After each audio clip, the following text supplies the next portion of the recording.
Thor, the mighty god of thunder, was exhausted. He hadn't slept for days because of an obnoxiously loud, snoring thundercloud floating above Asgard.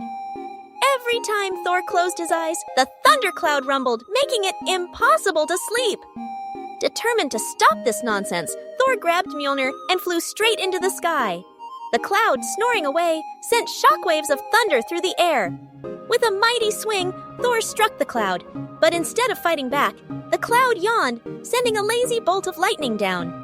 Thor realized he had to outwit the snoring menace. He used his powers to lull the cloud to sleep, finally bringing peace to Asgard. Thor landed back on solid ground, smiling. At last, a nap fit for a god!